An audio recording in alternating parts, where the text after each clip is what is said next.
is a band they could listen to for hours and never get tired. For me, that band is Tool, where any single song by them can be a listening journey and every musical aspect is filled with depth.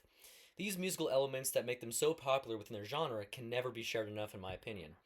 I want to inform you about the band I listen to most, Tool, and what makes them so unique and popular. Well, there's Tool's distinct and complex musical style, there's the profound meaning behind their lyrics, as well as the technical difficulty of their compositions. Firstly, looking at their music style and genre. Tool blends progressive rock, alternative metal, and psychedelic elements. Their albums often have overarching themes that are meant to be experienced as complete works rather than just collections of songs. Songs blend and fade into each other very often, adding to the listening experience. Furthermore, they have built their own niche. As Ryan Reed says in his 2018 Revolver article, Tool helped lift the progressive metal movement of the late 80s, which was led by Dream Theater, but quickly carved out their own niche, one defined by atmosphere and imagery more than just shredding, although they certainly have their moments with that as well. The band drew initial influence from groups like King Crimson, Pink Floyd, and Meshuggah, but created and maintains an unmistakable and individual sound.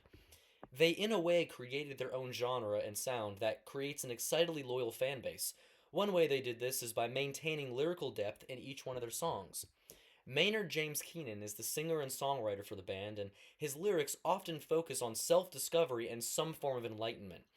Many of their songs are filled with metaphors and philosophical statements that make the listener form their own interpretations and personal connections. There are repeating topics of spiritual belief in many songs with a range of extremes, and it is said in Maynard's 2016 autobiography, titled A Perfect Union of Contrary Things, he fills his lyrics with his own personal philosophical outlooks on life.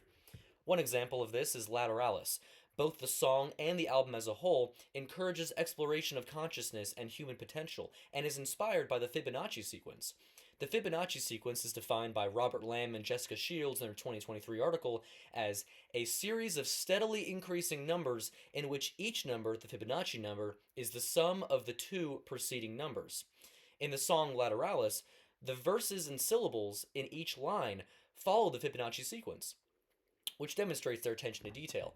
Furthermore, the Lateralis album in its entirety, especially the song Parabola, the Fibonacci sequence is used as a metaphor for the building up of events in life that lead you to where you are now, and pausing to be grateful for that present life. Another popular song, Schism, discusses relationships, communication, and the struggle but importance of understanding. This can be interpreted in different ways and applied to all kinds of relationships throughout life.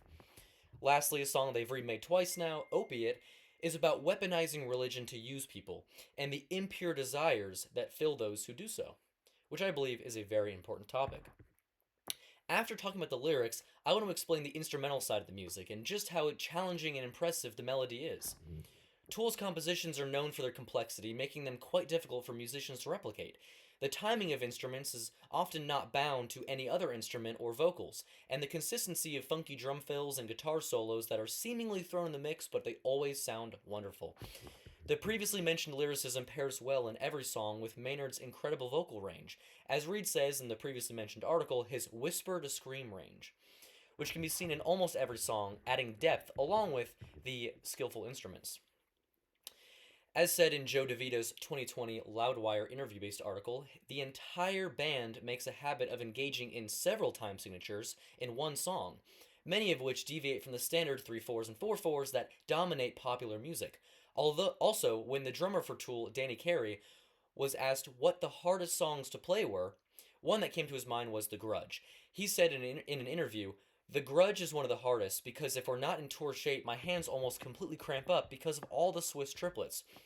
Swiss triplets are an incredibly physically demanding drum rudiment that only drummers will fully understand just how difficult it is to keep up with throughout the 8.5 minute long song. This just adds to the reasons why Tool remains one of the most unique bands of all time. Throughout this, I've told you about Tool and all the factors that elevate them to such a level. Tool's distinct and complex musical style, the profound meaning behind their lyrics, and the technical difficulty of their compositions.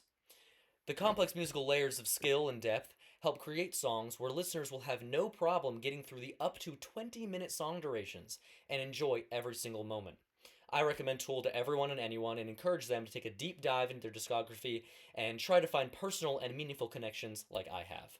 Thank you very much.